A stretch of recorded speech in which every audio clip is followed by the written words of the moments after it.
Good morning, everyone. I'm going to do a longer video today focused on quite a few of the poems from the Eduqas poetry anthology, and I'm going to annotate them because this is something we need to be working on, particularly over coming weeks and indeed over the summer holidays, however they are constituted. And what I'm going to do, I've already messaged a couple of you about this, but what I'm going to do is I'm going to sort of group the poems broadly by theme, and I'm going to annotate those poems within that particular theme together into individual videos. And you'll have these videos then permanently. I'll put them on YouTube and you'll be able to access them and just scroll through, pause, copy up notes, that kind of thing.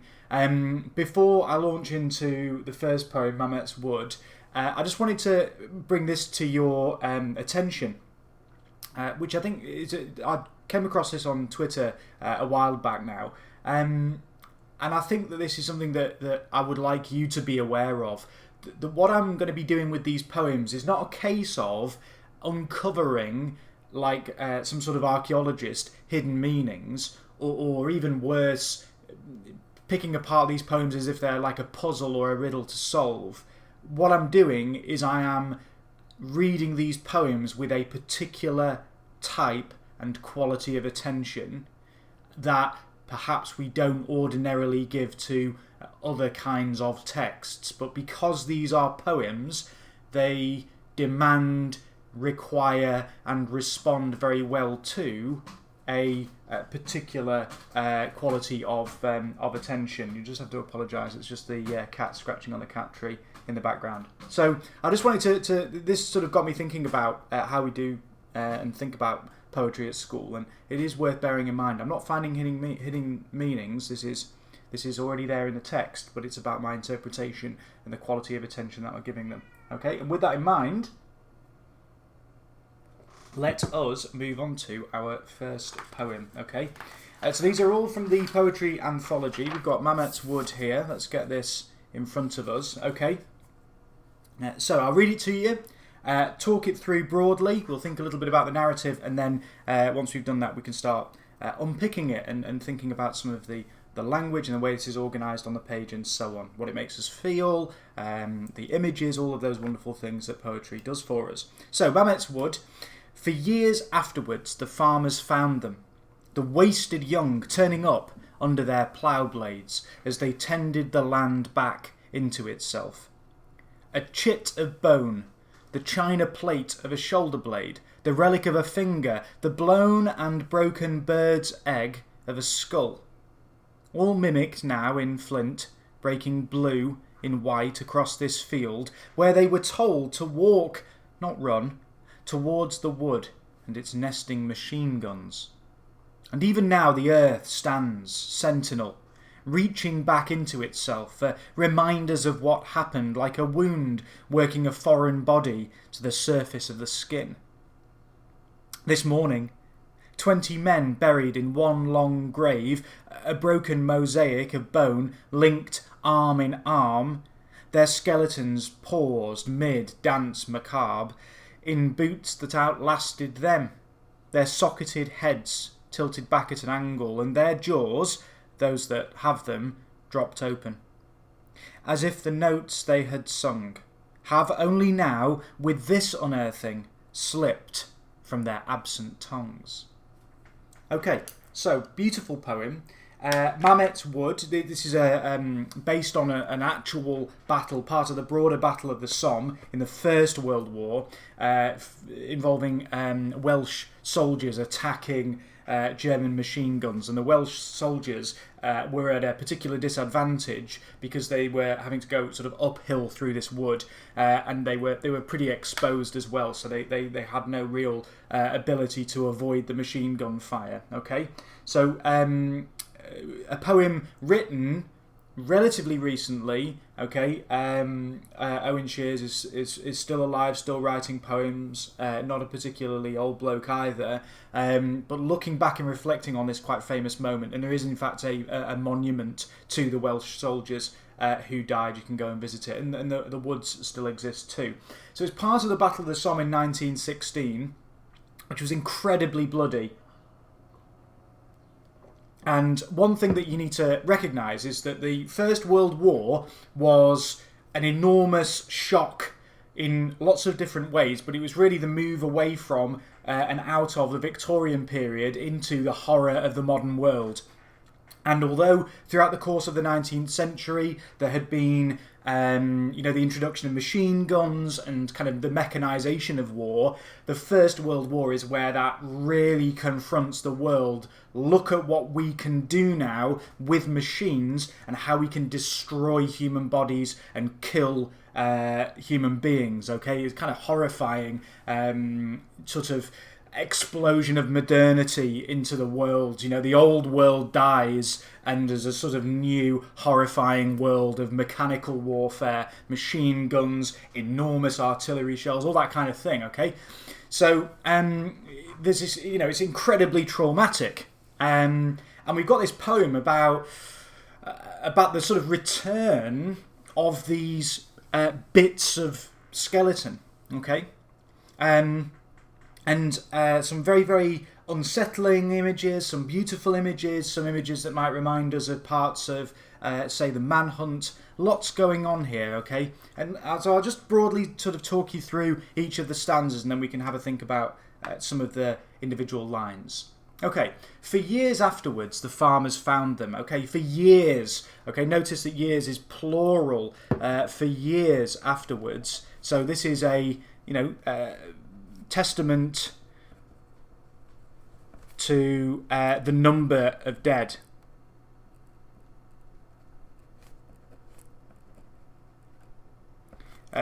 So these kind of bits of skeleton are sort of continually turning up as the farmers are ploughing their fields. The wasted young, okay, this is playing into, you'll notice a lot of connections between this and, say, Dulce at Decorum Est, the notion of the waste of human life. No one had experienced until the First World War the kinds of losses. So firstly, in the First World War, you've got armies that are bigger really than any other armies that have been ever put together. Okay, so probably the biggest army in the 19th century, which was sort of notable at the time for its enormous size, was Napoleon's French army that was invading Russia, and that had about 750,000 men.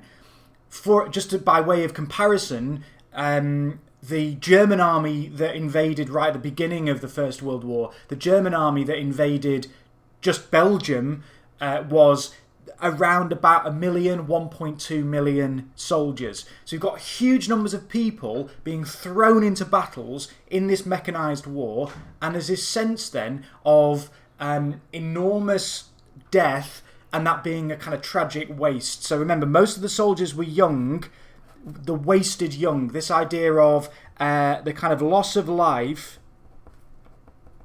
for what purpose?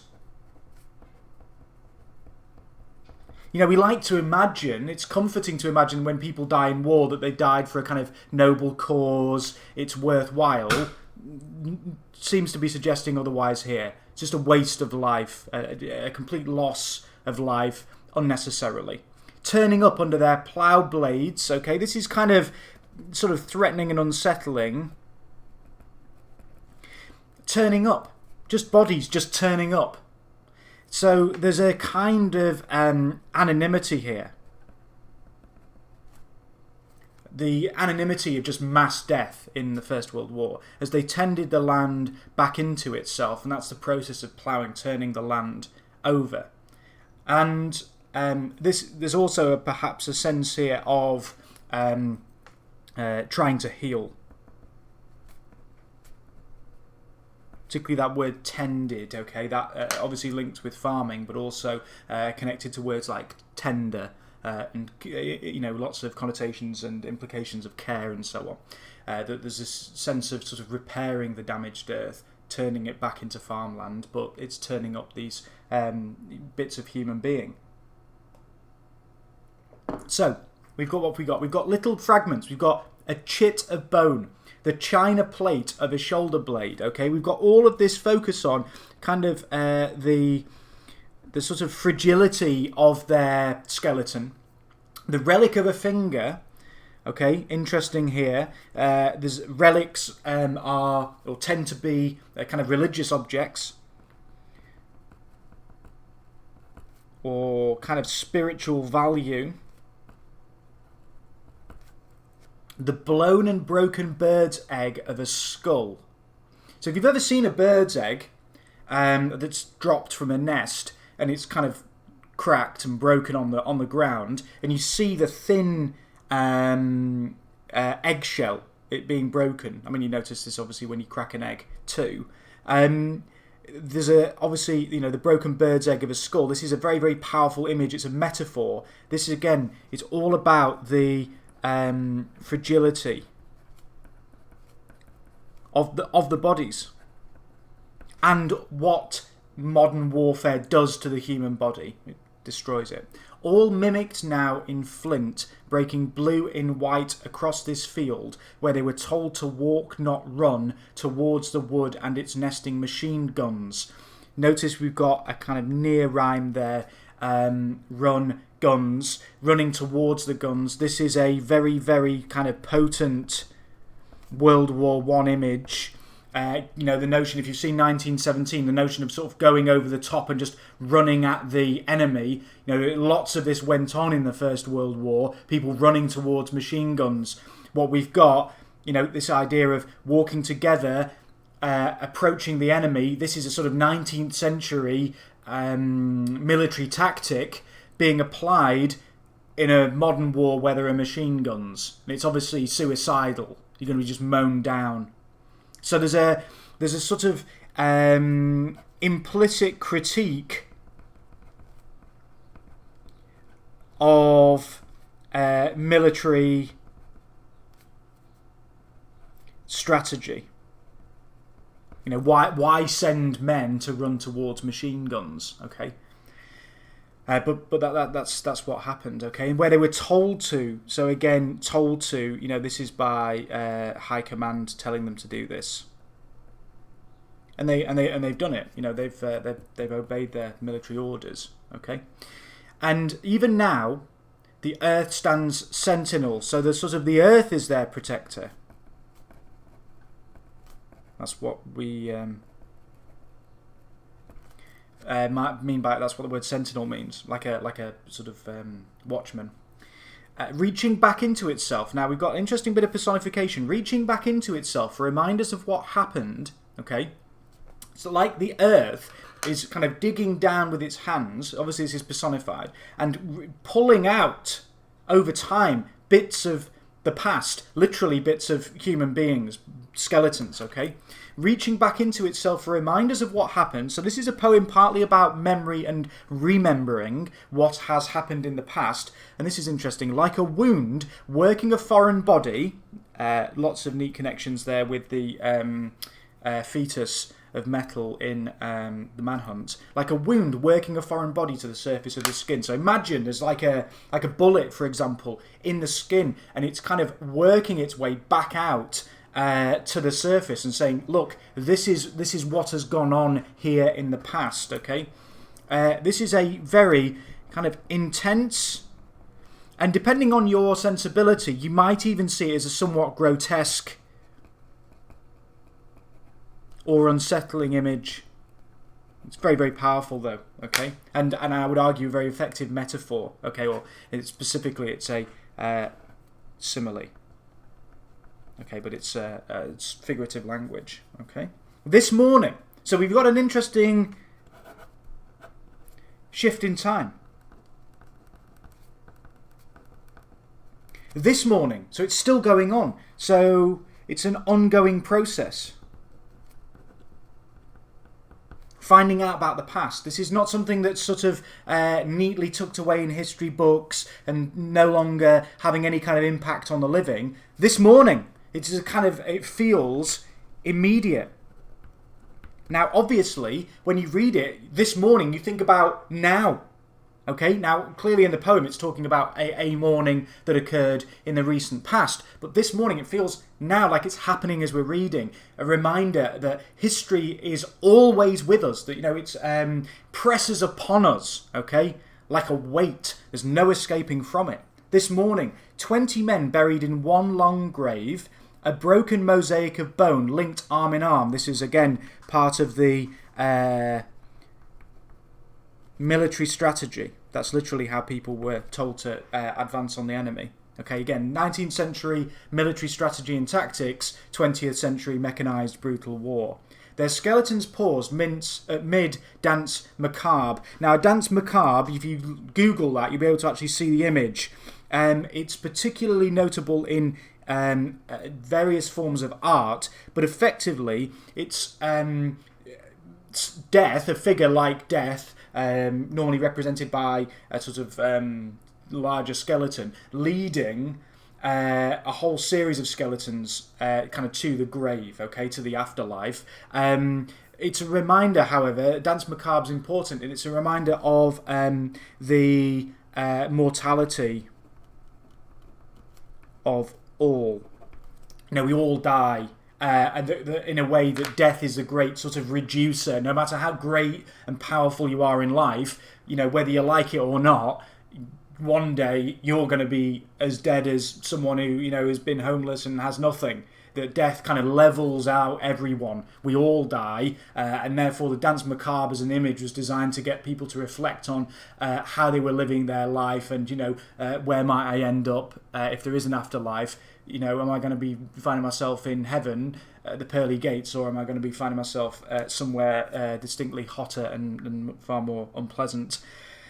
Okay, so they're sort of paused in life. They're kind of sort of stopped in time. Frozen in time is the phrase I'm looking for. Frozen in time, frozen in death together. In boots that outlasted them, there's a horrible kind of grim line. It's sort of painful to read. There's also maybe a kind of bitterness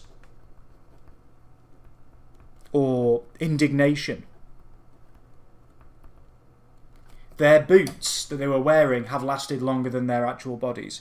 Their socketed heads tilted back at an angle, again, grotesque. Look at what war has done to these men. Their heads are tilted back, and their jaws, again, these like little notes of bitterness and anger at the wasted youth.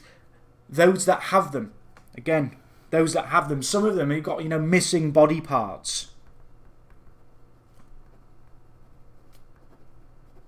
You know, some are missing jaws, dropped open, as if their mouths are wide open, as if the notes they had sung as they're approaching, they're singing, as they're approaching these machine guns, they're singing, again, 19th century approaches to a 20th century modern war, as if the notes they had sung have only now, with this unearthing, slipped from their absent tongues.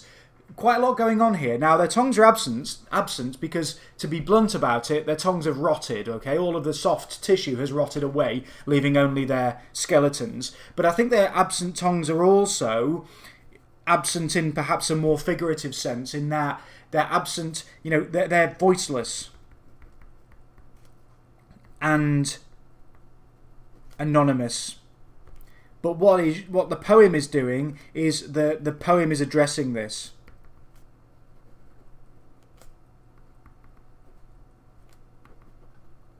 You know, the poem is kind of saying, you know, look, I'm going to give them a voice. I'm going to give them a presence, even though they're no longer alive. Okay? Now, in terms of the actual structure of the poem, we've obviously got these 3-line stanzas. There isn't really any kind of repeated rhyme scheme. We've got lines of uneven length. It's a kind of uneven poem in that sense. Okay. What is interesting are the use of some end-stopped lines. Okay, where there are pauses. Where there's also interesting use of caesura. Okay. So, for example, as if the notes they had sung have only now pause with this unearthing. There's a kind of, you know, pauses connect with the notion of this being, you know, a kind of reflective and somber poem. You It doesn't have a neat meter and rhyme scheme. The problem, I think, sometimes is when you do have that neat rhyme scheme and also a repeated and neat meter, that is a particular pattern of emphasis and rhythm, it can sound kind of sing-songy, and that's not appropriate, if you think about it, for a poem that's serious and somber and reflective. Okay, so a beautiful poem about a real-life moment, real-life incident, lots of imagery that's sort of simultaneously kind of beautiful, but then also there are kind of moments of grotesqueness, unsettling reminders of the violence that war, particularly modern war, as it was in World War One, mechanised modern war, the kind of violence that does to human bodies. Okay, and there is bitterness, there is anger. It's not the sort of open rage that you might find in something like Dulce et Decorum Est, but nor is it any kind of like neat celebration of war. Absolutely not. It's more complex. It's celebrating their lives in a sense. It's giving them a degree of dignity and beauty, but at the same time reminding us of the fragility of these men, the violence that has been inflicted upon them, and the kind of 19th century sort of stupidity of some of the kind of military tactics and approaches that ultimately has men walking arm in arm, singing as they're approaching machine guns, which is only going to end one particular way. So we would this is a poem where you can't say it's sort of easily anti-war. It's obviously critical of war, but it's also, I think, rather than just launching into a kind of diatribe of criticism against war, it's also kind of celebrating the heroism of the men, whilst at the same time poignantly reflecting on the kind of horrors and violence of the First World War. So, beautiful poem, a great poem, and an interesting contrast with Dulce et Decorum Est. Okay, let's have a look at this. Now, you will be familiar with this poem. Wilfred Owen experienced the First World War. Owen Shears didn't. Okay, he's born well after it. Dulce et Decorum Est, probably the most famous war poem in the English language, possibly. Certainly the most famous, I would argue, of the 20th century. Angry, passionate. There's a kind of simmering rage throughout this poem. It's kind of accusatory, dismissive of, again, the sort of 19th century sense of heroism. One thing you need to understand about 19th century attitudes to war is that there's still, in the 19th century, people that think that war is good. Now, you won't find many people who will openly say, not only do I think wars are necessary, but I actually think that they're great, they're really good, and it's a good thing for human beings to partake in war. There's loads of people, including British people in senior positions of power, German people in senior positions of power, who say things like war allows humanity to express itself, at its very best. Humanity at war is humanity at its best, at its greatest. All of the great virtues of humanity, of sacrifice, of heroism, of courage, that's something that war produces. Therefore, war is good. War is a good thing, okay? You won't find many people that think that now, and you could probably make an argument that poems like Dulce et Decorum Est have shaped not just our understanding of World War One, but probably war in general. So when we, think of things like war is hell, war is violent and disgusting and terrible and all these other things, poems like Dulce et Decorum Est are profound in shaping that. Now, think about some of the language. We've done loads on this poem. You'll be dead familiar with this poem, so I don't want to spend ages on it. I want to look at some of the other ones that perhaps we've spent a lot less time on. We've got a lot of relatively ugly assonants. We've got a lot of kind of guttural vowel sounds like hags, sludge, those kind of words. Then we've not. Think about what poetry is, and a lot of people will consider poetry to be beautiful language. Okay, language that is beautiful and attractive, that's distinct from everyday life, and that's certainly not ugly and so on. not here. Look at some of the language we've got here. Obscene as cancer, bitter as the cud, vile, sores, clumsy, fumbling, stumbling, floundering. Okay, lots of kind of uncomfortable language, not attractive in any sort of conventional sense. This is not a celebration of war. This is attempting to replicate through poetry, or at least convey, I should say, through poetry, the horrors of war and the continual horrors of war and the emptiness of this lie that it's sweet and fitting, Dulce et Decorum, to die for one's country, pro patria mori. It's a good thing to die for one's country. If you'd seen, as Owen did, as many soldiers, thousands of soldiers witnessed in the First World War, if you've seen people dying of a gas attack, if you've seen people dying in war, you would not be able to utter these words.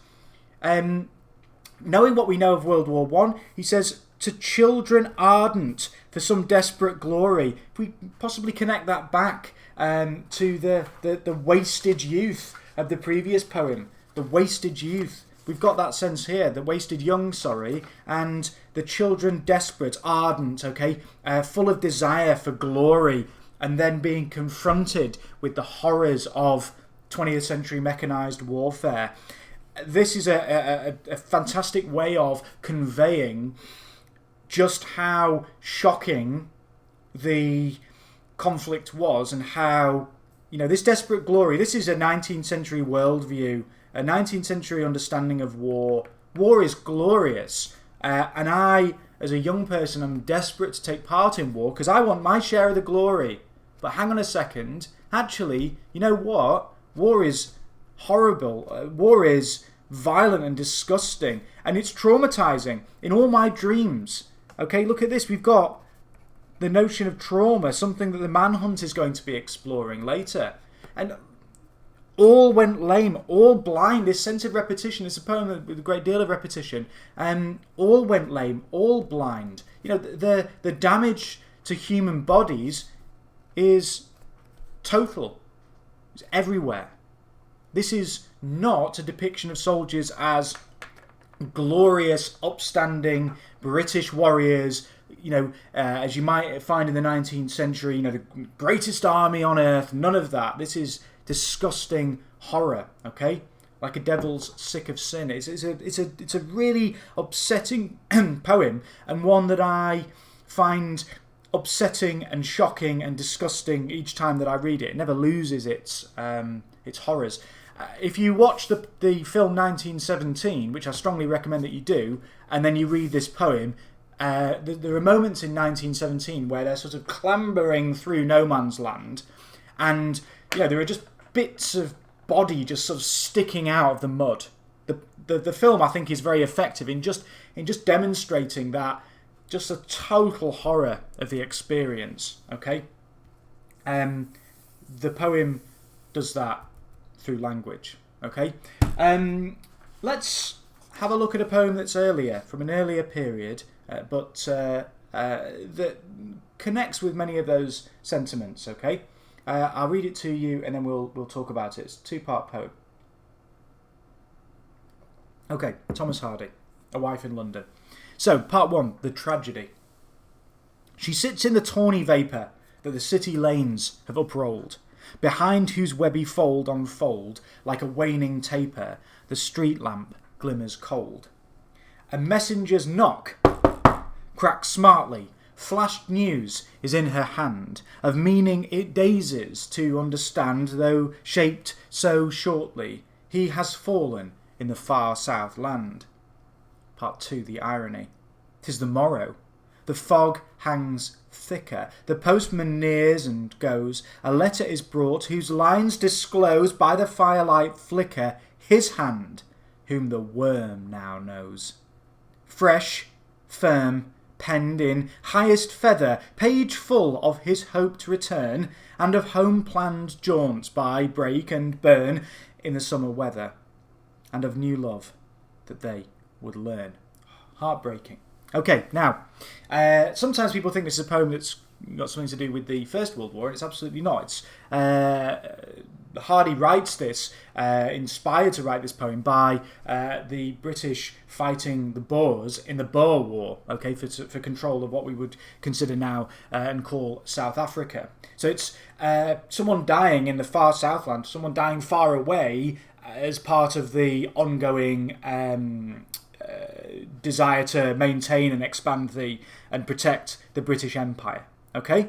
So this is a 19th century poem, but what's interesting about this is that the Boer War is one of the first wars in the 19th century, in the latter half of the 19th century, that is where the kind of horrors and violence of war is becoming pretty readily apparent. It's a really brutal military campaign that the British embarked upon, including something that is often forgotten about, what is often understood as the first use of concentration camps. Okay, it's the British that invented concentration camps in the Boer War. Okay, so it was a particularly violent, bloody, brutal war designed to seize control, maintain control of, like I said, what we would call South Africa.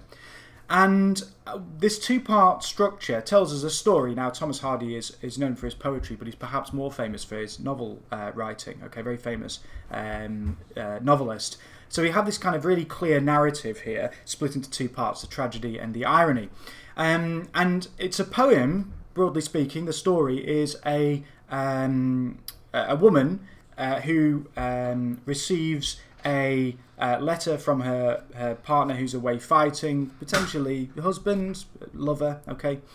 She gets a letter informing her first that he's died, and then the next day she gets a letter from him, penned by him, obviously before he died, explaining how he's looking forward to returning. So it's like this really intense, kind of poignant moment that he's died, and then she gets a letter from him the following day. How upsetting is that? Okay, she sits.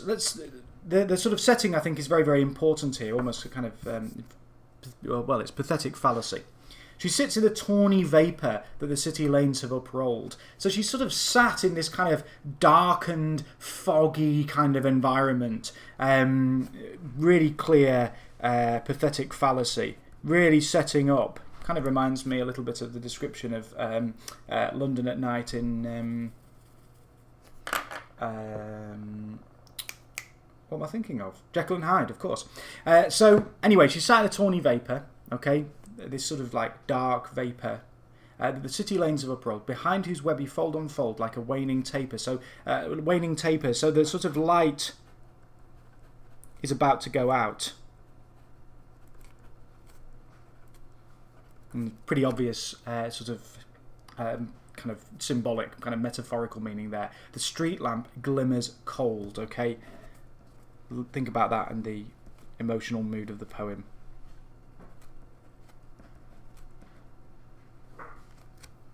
A messenger's knock cracks smartly. Flashed news is in her hand. This all sort of happens very quickly. You know, people talk about when they receive sort of shocking news that someone has died suddenly, of it being a kind of dazed moment that they don't sort of fully comprehend it. She dazes to understand. It's so traumatic. She's not fully kind of grasping what has happened. He has fallen in the far Southland. Notice the use of the word fallen. Fallen is a euphemism for death in war.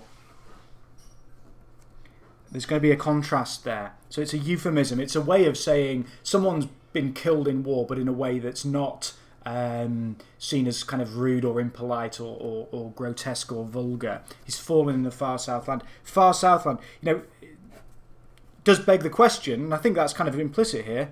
You know, why? Why is he fighting so far away? For what? For what purpose? To what end? For the British Empire is the answer, but begs the question: is that a kind of meaningful death? Is that a sort of a glorious death or not? Notice these dashes, pauses. We've got the ellipsis at the end. We've got this kind of halting. Well, what could we say about the rhythm? Halting. Almost kind of tripping rhythm. it's, you know, as she's sort of struggling to comprehend, it's fragmented. Okay, and then we've got the irony, bitter irony, cruel irony that she's going to get a letter from him the following day. 'Tis the morrow. So it's the following day, following morning. The fog hangs thicker. Okay, hangs. It's unsettling. Thicker. The fog has thickened, okay? Again, that's clearly an example of pathetic fallacy. As she's struggling to come to terms with the you know, this note. I'm sorry, you know, your husband or your loved one is the husband of the wife is, you know, dead. The postman nears and goes, okay? A letter is brought, whose lines disclose, by the firelight flicker, his hand, so his writing, whom the worm now knows. Now, look at this. We've got, look at the word fallen, and then we've got this phrase, the worm now knows. We've got euphemism, and then here, you might call this dysphemistic. Now, we've come across that word before. It's kind of intentionally vulgar and blunt. You know, the worm knows him. That's a horrible image. There's a similar image in Romeo and Juliet, actually, of you know, he's being digested by worms because he's dead. That's a horrible, grotesque, vulgar, disgusting image of kind of bodily decay, and a huge contrast with this euphemistic, he's fallen in the far southland, which is very, you know, obviously kind of sounds gallant and courageous and beautiful and, you know, like a noble death. Not here, okay? The worm now knows. Grim, okay? But that's perhaps why you might be thinking this has a kind of anti-war aspect. Fresh, firm, penned in highest feather. So, you know, the soldier is seemingly full of life and excitement. Again, 19th century attitudes to war. Noble, glorious, exciting, an opportunity to demonstrate your kind of masculine courage. And now he's being digested by a worm. Fresh, firm, penned in highest feather, in kind of full of excitement. Page full of his hoped return. I mean, this is Hardy really laying it on thick. And of home-planned jaunts. Okay, look at this. Jaunts, he's in the letter, the husband is saying all of the fantastic things that we're going to be doing in the summer weather, and of the new love that they're going to be learning for one another, and all of this has come to an end. It's come to a horrific and sudden end. So we've got kind of interesting rhyme going on here. You know, vapor. Uprolled, fold, taper and vapour, cold. So we have got end rhymes, okay, but the uneven line lengths, and sometimes we've got run-on lines, other times we've got sentences where, lines where, you know, their end stop, so there are pauses, creates this kind of uneven rhythm, and I think that's important because if it had a neat rhyme scheme and also a neat repetitive rhythm, it could again become rather sing-song, and that would detract from what we have here, which is a somber, poignant, very important word, okay, so kind of like emotionally intense, somber, poignant, upsetting poem. It's a poem about the damage that war does, not just to the soldiers who are, you know, now the worm knows them, but to the people left behind. Okay, nice connection between this and the Manhunt. Okay, this is not from the point of view specifically of the wife, but it's focused in on her. Okay, it's a, you know, third person perspective, the persona, but it is focused on the female. You know, the impact on the wife. Okay. So an interesting one to reflect upon, if we were to compare it with Dulce et Decorum Est, I think you could broadly see this as kind of anti-war. You know, it's obviously a tragic impact on the wife, as well as obviously on the man that's died, the soldier that's died. I think the phrase "whom the worm now knows" feels intense and kind of disgusting, and a reminder that that's the reality of war in many ways. And it's left on this kind of really emotionally poignant moment. You know, she gets the letter from her husband, knowing he's died, and reading that with that new kind of that new knowledge, that context is absolutely heartbreaking. Beautiful poem. And lots going on here, and testament to Hardy's ability to construct narratives even in very short poems like this. Right, let's change course rather profoundly. Let's have a look at the soldier. Okay, so Rupert Brooke. This is a deeply patriotic poem. Okay, let's have a think about what's going on here and how different this is compared to the other poems. Okay, the soldier. If I should die, think only this of me, that there's some corner of a foreign field that is forever England. There shall be in that rich earth a richer dust concealed, a dust whom England bore, shaped, made aware, gave once her flowers to love, her ways to roam, a body of England's, breathing English air, washed by the rivers, blessed by sons of home. And think this heart all evil shed away, a pulse in the eternal mind, no less gives somewhere back the thoughts by England given, her sights and sounds, dreams happy as her day, and laughter learnt of friends, and gentleness in hearts at peace under an English heaven. Okay. So this is a poem that's effectively devoid of any kind of trauma. It's a celebration of heroic death. And in many ways, this is a great contrast with certainly Dulce et Decorum Est, but also a great contrast with the other poems that we've seen so far. So this is a sort of typical, in many ways, it's a beautiful poem. The language is beautiful, but it's expressing a particularly Victorian mindset, and this mindset is going to come horribly face to face with the traumas and violence of mechanised warfare in World War I. Rupert Brooke isn't, because he's going to die before he actually manages to even take part in active service. Poor bloke. Okay, so let's have a look. The soldier. Now, I think what we've got here is we've got almost a kind of notion of, it's not a soldier, it's the soldier. So the definite article seems to sort of suggest that this is kind of the ideal soldier. The soldier of soldiers. If I should die, think only this of me. If I should die, oh, you might not. World War I's going to, probably by the end of World War One, it would be better to start it with, when I die, or in the extremely, high chance that I am going to die, not if I should die. Okay, think about those Welsh soldiers in Mametz Wood. Okay, they're all going to die. If I should die, there's a sort of note of optimism there. Think only this of me. But there's some corner of a foreign field that is forever England. Okay, so it's all about England and Englishness. So it's patriotic, it's nationalistic, and you could probably argue, very convincingly, that it's jingoistic, which is a sort of excessive national pride.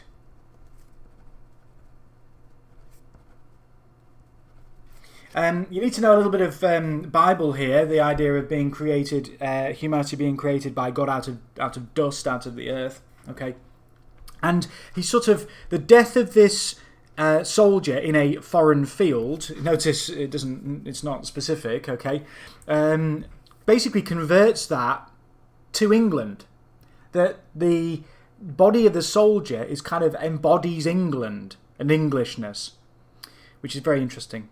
Metaphor. There shall be in that rich earth a richer dust concealed. Rich earth, richer dust. That the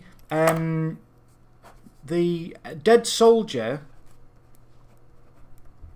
enriches the earth with his presence. Okay? A dust whom England bore. So England now becomes a kind of mother figure very interesting. So, it's not the mother that bore and shaped and made aware the child. It's England. England as, mother to these sons of England. Made aware, gave once her flowers to love, her ways to roam. The mother gives her body to the soldier. It's kind of interesting image there. Gave at once her flowers to love, her ways to roam. A body of England's, breathing English air, washed by the rivers. And this is all about gentleness, love, calmness. Okay? Interestingly, this is a sonnet, okay? And the fact that we've got a sonnet here, try again, Mr. Boff, that's better. The fact that we've got a sonnet here is really important because sonnets are traditionally associated with love, okay? In fact, there are other sonnets in the anthology that are really explicitly love poems, and we've got a sonnet here, okay? The choice of the sonnet form, this is kind of like a love letter to soldiers and a love letter to England and a love letter to the notion of dying for one's country. This is a poem that pretty wholeheartedly seems to convey the idea that it is, in fact, sweet and fitting to die for your country. Okay? We've got this, there's lots of religious language in this poem. It's absolutely suffused with religious language. Okay, blessed by the sons of home. It's kind of calm. You've got this kind of what you might call beautifully kind of bucolic English countryside. This isn't sort of industrial Manchester or Birmingham or whatever. This is, the English of the Lake District or, the Peak District. Beautiful rolling countryside. It's that kind of quintessential image of Englishness and the English countryside that we've got going on here. Okay, there's nothing kind of like industrial or grim. There's no slums or anything. And think, this heart all evil shed away, a pulse in the eternal mind. Okay, we've got lots and lots of figurative language here. It's all about heaven.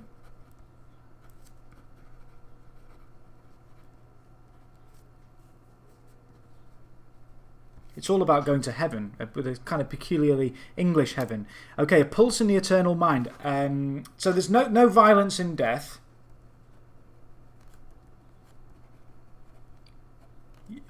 Basically, death is all evil shed away. That's what happens when you die. Okay, there's no sort of violence here. A pulse in the eternal mind, no less, gives somewhere back the thoughts by England given, her sights and sounds, dreams happy as her day, and laughter learnt of friends and gentleness. I mean, look at this, right? Happy, laughter, friends, gentleness, peace. We've got extremely positive, calm, optimistic lexis or language choices. Okay, and there's just this sense of kind of beauty and calmness, lots of soft sights and sounds. This use of sibilants again. We've got soft and sibilant. There's no violence here. And what's interesting about this poem is, it's written before the horrors of trench warfare are apparent and clear to the mass of people. This is a poem that's expressing, as I've said, that kind of Victorian 19th century view of war and of the nation.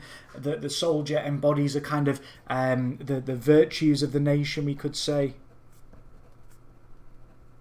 It's a beautiful poem, but what a contrast between this poem and something like Dulce et Decorum Est. You might see this as sort of as inauthentic, but I don't think it is. Dulce et Decorum Est is very much attempting to convey this is the horror and reality of war.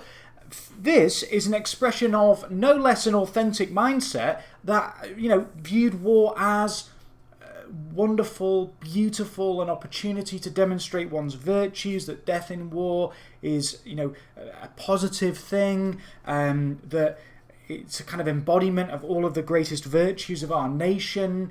Okay, it's a sort of celebration of that. That was a very, very prevalent view in England in the 19th century.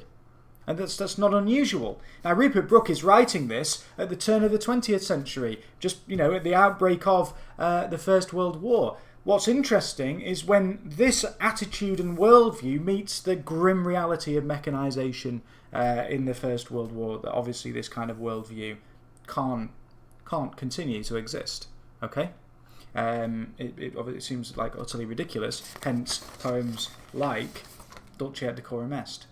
Interestingly, The Soldier is written after A Wife in London, and yet A Wife in London kind of touches on and gestures towards the sort of horrors of war. Not totally, okay, but does gesture towards the kind of horrors and pain and trauma of war in a way that The Soldier doesn't, okay? So I'm not suggesting that everyone had this particular view, in England at the turn of the 20th century, but it was a prevalent view up until the point where people are forced to, see what the trench is and modern warfare, what it actually meant to experience it. Okay, and then the final one is the Manhunt. We've done loads of work on the Manhunt, so I don't want to spend ages on it, but some points of comparison, just to briefly sort of talk you through. Some points of comparison might be thinking about, for example, A Wife in London. So that might be a useful point of comparison. Or another point of comparison, perhaps kind of more similarity going on there, would be something like Mametz Wood. Okay, there's, in fact, Porcelain Collarbone, some of the language is a very kind of neat connection there with Mametz Wood, both focusing on the sort of damage to the bodies and the fragility of the human body as a result of warfare. This is not World War One. This is modern war. You've seen the videos interviewing the particular Eddie Beddoes and his wife Laura, I believe it is. This is based on sort of her experience. Okay, but it's also, notice that A Wife in London has a third person perspective. So it's focused on the wife and her response, but it's third person. This is actually from the point of view of the wife or the partner, okay? Which is an interesting contrast between the two, okay? Maybe symptomatic of this being a much more modern poem. Simon Armitage is now Poet Laureate. So we've got lots of language here that's about the sort of fragility of the human body. I would connect the fetus of metal beneath his chest where the bullet had finally come to rest. I would connect the fetus of metal perhaps with, if we go back to Mametz Wood, the foreign body being worked to the surface of the skin. This fetus of metal. In an interview, Armitage says he chooses the word fetus to suggest it's, and obviously in a man, it's feminizing, as you might feel, being damaged by war as a man. You might feel your masculinity is undermined when you're kind of broken as a person, but it's also the sort of shock of seeing this strange. The word fetus is not a particularly attractive, sort of odd scientific word, so there's a kind of just the shock of the word itself. It's a sort of an intentionally shocking word. It definitely feels like a foreign body in the body of a man. In the case of the soldier's body. Okay, so what I hope is I've sort of demonstrated to you over the course of the video that we've got lots of different treatments of war, and there are different expressions in complicated, rich ways, but different expressions of attitudes to war and conflict. And if we think about these, we've got the soldier, which is broadly positive about war and its impact on humanity. A Wife in London, rather more negative, but kind of upsetting and reflective and sombre and poignant, not kind of overtly anti-war. Dulce et Decorum Est, I think you would say, is very much overtly anti-war. It's kind of an angry, bitter, kind of raging poem, critical, challenging, all those fantastic things. Mametz Wood, again, a little bit more nuanced, reflective, sombre, poignant, some moments of kind of implicit criticism, but not launching into the kind of overt criticism and anger that you might get in Dulce et Decorum Est. And then the Manhunt, okay? more an exploration of trauma from the point of view of the partner than really being overtly anti-war. I think it wouldn't feel right to just pigeonhole this and say, oh, the Manhunt is against war. I think it's simply exploring, well, war occurs, but this is what happens, and open up an area of sort of thought and discussion and reflection that perhaps isn't always considered. The idea that the people having to deal with these sort of damaged bodies, and of course damaged bodies not just physically damaged, but also this is about emotional and psychological damage, and actually having to deal with that person. So imagine dealing with someone that's had these sorts of dreams, being the partner of someone who's had these sorts of dreams, dealing with that person, someone who's seen men dying in front of them, many men dying in front of them, and dying not a peaceful, noble kind of the soldier style death, but dying a sort of horrifying, disgusting, slow, painful death, and then having to deal with the sort of psychological ramifications of that. That would be extremely troubling and difficult. Hence, the structure of the Manhunts, this kind of halting, pausing, reflective, slow poem, fragmented, these little sort of two-line stanzas as it works its way through. Very, very beautiful poem, one of my favourites, and a neat sort of point of comparison and contrast with the others. So just to sort of quickly wrap up, remember, on the day when you do your poetry work, what you'll be given is one of the poems from the anthology. Okay, you don't know what it'll be, I don't know what it'll be, and you'll have to write about that for 20 minutes, and then once you've done your sort of single poem analysis, you'll then be asked to take this poem, whatever it is, the given poem on the day, could be Dulce et Decorum Est, could be the Manhunt, whatever, could be any of them, and then you have to compare it to one other poem from the anthology, and that you don't have the anthology with you. So you'd have to take the poem, and then you're there thinking, right, they've given me Mametz Wood, what would be a good poem to compare it to? Well, reflecting on Mametz Wood, knowing what I know, I think maybe a good point of comparison would be the Manhunt, or a good point of comparison would be the Soldier, for example. Okay, so and then you would write that comparison, and that would be a 40-minute piece of writing, 40-minute comparative essay. Okay, so we've been through all the war poems today. I'll record later on the poems, the other poems, and we're going to break them up into poems to do with sort of power and conflict, the love poems, and then the poems that deal with the natural world. You can compare sort of across themes. You'll notice as we talk through that there are lots of points of comparison. You don't just need to compare Dulce to another war poem. It is possible to compare it to other poems in the anthology. Okay?